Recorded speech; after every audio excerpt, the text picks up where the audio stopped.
자, 오늘 말씀은 사도행전 5장 12절부터 26절의 말씀입니다. 함께 읽습니다. 사도들의 손을 통하여 민간의 표적과 기사가 많이 일어나매 믿는 사람이 다 마음을 같이하여 솔로몬 행각에 모이고 그 나머지는 감히 그들과 상종하는 사람이 없으나 백성이 칭송하더라. 믿고 주께로 나아오는 자가 더 많으니 남녀의 큰 무리더라. 심지어 병든 사람을 메고 거리에 나가 침대와 요유에 누이고 베드로가 지날 때에 혹 그의 그림자라도 누구에게 덮일까 바라고 예루살렘 부근에 수많은 사람들도 모여 병든 사람과 더러운 귀신에게 괴로움 받는 사람을 데리고 와서 다 나음을 얻으니라. 대제사장과 그와 함께 있는 사람 즉 사두개인의 당파가 다 마음에 시기가 가득하여 일어나서 사도들을 잡아다가 옥에 가두었더니 주의 사자가 밤에 옥문을 열고 끌어내어 이르되 가서 성전에 서서 이 생명의 말씀을 다 백성에게 말하라. 그들이 듣고 새벽에 성전에 들어가서 가르치더니 대제사장과 그와 함께 있는 사람들이 와서 공회와 이스라엘 족속의 원로들을 다 모으고 사람을 옥에 보내어 사도들을 잡아오라니 부하들이 가서 옥에서 사도들을 보지 못하고 돌아와 우리가 보니 옥은 든든하게 잠기고 지키는 사람들이 문에 서 있으되 문을 열고 본즉 그 안에는 한 사람도 없더이다. 성전 맡은 자와 제사장들이 이 말을 듣고 의혹하여 이 일이 어찌 될까 하더니 사람이 와서 알리되 보소서, 옥에 가두었던 사람들이 성전에 서서 백성을 가르치더이다. 성전 맡은 자가 부하들과 같이 가서 그들을 잡아왔으나 강제로 못하면 백성들이 돌로 칠까 두려워함이더라.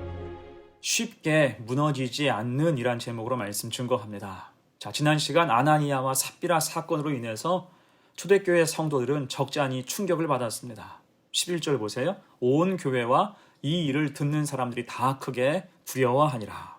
하지만 성도들은 이 일을 통해서 반면 교사의 계기로 삼았어요. 스스로 영적으로 방자해지고 방종했던 모습을 돌아보게 된 것입니다. 속마음까지 다 보시는 하나님 앞에서 경건한 두려움이 생긴 거예요. 그리고 다시 회개, 은혜를 향한 바람이 붑니다. 12절 말씀 봅니다. 사도들의 손을 통하여 민간의 표적과 기사가 많이 일어나매 믿는 사람이 다 마음을 같이하여 솔로몬 행각에 모이고.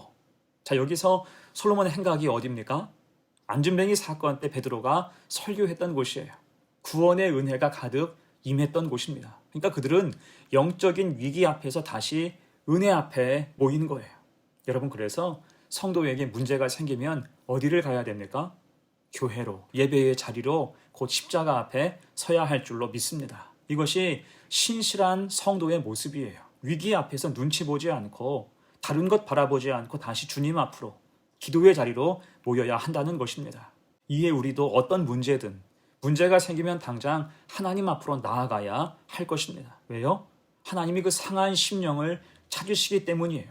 문제가 문제되지 않게 하기 위해서는 하나님 앞에 설 수밖에 없다는 것입니다. 시편 51편에서 다윗이 고백해요. 하나님께서 구하시는 제사는 상한 심령이라. 하나님이여 상하고 통회하는 마음을 주께서 멸시하지 아니하시리이다. 아멘. 하나님은 기꺼이 우리를 부르시고 도와주십니다. 우리 마음을 위로하시든 우리의 길을 인도하시든 하나님은 가장 선한 방법으로 역사하세요. 그래서 여러분도 문제가 있고 힘겨울 때마다 영적인 솔로몬 행각, 십자가 앞에 서시기를 간절히 축복합니다. 자, 그랬을 때 13절 말씀 보세요. 그 나머지는 감히 그들과 상종하는 사람이 없으나 백성이 칭송하더라. 동요하지 않고 더 정결하기로 다짐하는 초대교회 성도들을 향해서 세상이 칭송했어요. 그리고 그 칭송 뒤에 더 큰 부흥이 임하게 되지요. 14절 믿고 주께로 나아오는 자가 더 많으니 남녀의 큰 무리더라. 아멘. 여러분, 그래서 교회 부흥의 가장 기본적인 원리가 무엇입니까? 교회가 교회다워야 한다는 거예요. 이렇듯 오늘 초대교회는 초유의 사태로 인해서 위기가 오고 시험이 왔지만 오히려 교회다움을 강화한 것입니다. 4분 5열되어서 흩어진 게 아니라 그럴수록 다시 모여서 기도하면서 은혜를 구한 거예요. 끝까지 하나님의 방법만을 고수한 것입니다. 이게 교회다움이죠. 그랬을 때 교회는 위기를 극복하고 다시 큰 은혜 앞에 설 수가 있었던 거예요. 같은 믿음, 같은 은혜가 우리의 삶과 교회 가운데도 가득하게 부어지기를 축복합니다. 자, 그런데 이제 교회가 교회다워지고 다시 크게 부흥하니까 위기를 느끼는 사람들이 있었어요. 17절, 18절 보세요. 대제사장과 그와 함께 있는 사람 즉 사두개인의 당파가 다 마음에 시기가 가득하여 일어나서 사도들을 잡아다가 옥에 가두었더니, 자, 그들은 대제사장의 무리와 사두개인이었습니다. 사도들을 옥에 가두었어요. 그들을 시기한 까닭이죠. 이들은 진리를 따라 사는 사람들, 하나님 역사가 임하는 사람들에 대해서 싫어했고 시기했습니다. 자, 이때 시기심은 누구에게나 다 있습니다. 아무리 믿음이 좋은 사람이라 할지라도 누군가를 부러워하거나 혹은 시기할 수 있어요. 그리고 이로 인한 반응은 대개 두 가지로 드러납니다. 하나는 그 부러워하는 마음 때문에 자신도 더 열심을 내는 경우예요. 긍정적인 반응입니다.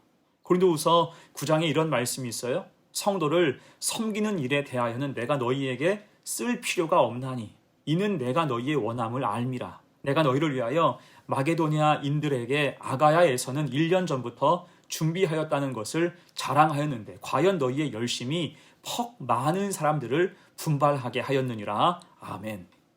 쉬운 말로 하면 고린도 교회 성도들이 예루살렘 초대교회를 돕기 위해서 여러 가지로 준비한다 이야기를 듣고 마게도냐 아가야 지방의 교회에서는 1년 전부터 그 이상으로 도울 준비, 연보를 준비했다는 것입니다. 곧 믿음의 열심에 자극받고 더 열심히 하자, 더 열심을 냈다는 그러한 뜻이에요. 이것이 건강한 시기심이라고 할 수가 있겠죠.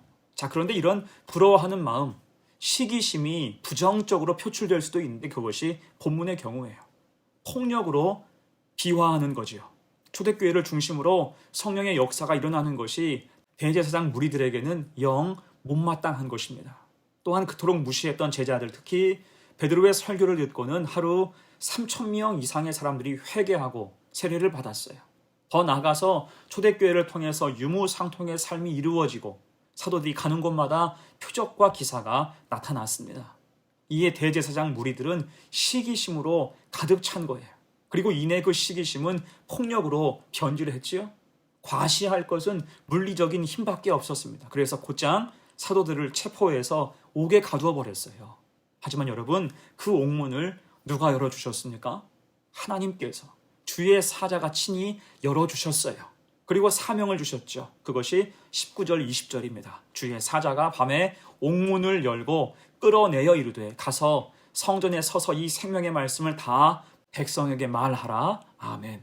자, 이에 사도들이 어떻게 합니까? 21절이죠. 그들이 듣고 새벽에 성전에 들어가서 가르치더니 감옥에서 풀린 후 다시 성전으로 들어가서 말씀을 전파했습니다. 이게 놀라움이죠. 서슬퍼런 현실에서 가까스로 감옥에서 나왔으면 도망치고 이내 숨어야 될 텐데 이들은 주의 사자의 분부대로 말씀을 전하고 가르쳤습니다. 도망치지 않았어요. 곧 철저하게 하나님 중심으로 모든 일을 행했다는 것입니다. 자, 그것도 모르고 대제사장 무리들은 다음 날 그들을 신문하고자 모였어요. 그런데 감옥 안에는 아무도 없는 거예요. 23절 보세요. 이르되 우리가 보니 옥이 든든하게 잠기고 지키는 사람들이 문에 서 있으되 문을 열고 본즉 그 안에는 한 사람도 없더이다. 다 사라진 거예요. 얼마나 당황스러운 일입니까? 곧 밤새 하나님 역사가 일어난 거지요. 그렇게 영문도 모르고 당황하고 있을 때 한 보고가 올라옵니다. 25절, 26절이에요. 사람이 와서 알리되 보소서 옥에 가두었던 사람들이 성전에 서서 백성을 가르치더이다 하니 성전 맡은 자가 부하들과 같이 가서 그들을 잡아왔으나 강제로 못함은 백성들이 돌로 칠까 두려워함이더라. 아멘. 그 사도들이 성전에서 백성을 가르치고 있었다는 거예요. 그래서 이제는 차마 폭력적으로 강제 연행은 못하고 그들을 구인해 왔다는 것입니다. 여러분 어떻습니까? 하나님 함께 하실 때 세상이 그것을 감당하지 못해요. 당황합니다. 하나님을 감히 누가 막을 수 있습니까? 곧 교회가 교회다워지니까 놀라운 은혜와 기적이 부어지고 그 시대의 소망이 되며 세상이 감당할 수 없는 능력이 생겼다는 것입니다. 자, 그래서 이제 말씀을 정리하면서 오늘 말씀의 핵심은 성도다움, 교회다움을 어떠한 순간이라도 잃지 말라는 것입니다. 아나니아와 삽비라 사건, 초대교회에 큰 위기가 오고 시험이 왔지만 그들은 다시 솔로몬 행각에 모여서 기도했고 은혜를 사모했어요. 교회다움을 잃지 않은 것입니다. 또한 사도들은 옥에 갇히게 됐지만 하나님께서 구해주실 때 도망친 게 아니라 다시 사역 현장에서 최선을 다했습니다. 다시 잡힐지언정 순종하며 나아간 거예요. 사도다움, 성도다움을 잃지 않은 것이죠. 그럴 때 쉽게 무너지지 않습니다. 악에게 지지 않고 선으로 하나님의 능력으로 악을 이길 수 있다는 거예요. 그래서 오늘 말씀을 교훈으로 삼고 우리도 순종으로 더 큰 능력 안에 머물러야 할 줄로 믿습니다. 그렇게 교회다움과 성도다움을 잃지 않고 오직 믿음으로 살아가는 복된 교회와 성도 되시기를 간절히 축원합니다. 아멘. 함께 기도합니다. 은혜의 아버지, 성령의 충만으로 교회다움과 성도다움을 지킨 이야기를 듣게 하셔서 감사합니다. 그 믿음을 우리에게도 주셔서 시험과 위기 앞에서도 굳건하게 믿음을 지키게 하시고 세상에 핍박이 다가와도 순종하며 믿음의 길로 나아갈 때 헤쳐나갈 힘과 능력을 허락하옵소서. 그래서 주어진 삶의 영역에서 주님의 증인된 삶을 이어가게 하옵소서. 눈에 보이는 현실을 두려워하지 않고 살아계신 하나님의 역사를 확신하며 기꺼이 교회다움과 성도다움을 지켜 살아가는 우리 모두가 되게 하옵소서. 감사드리며 예수님의 이름으로 기도하옵나이다. 아멘.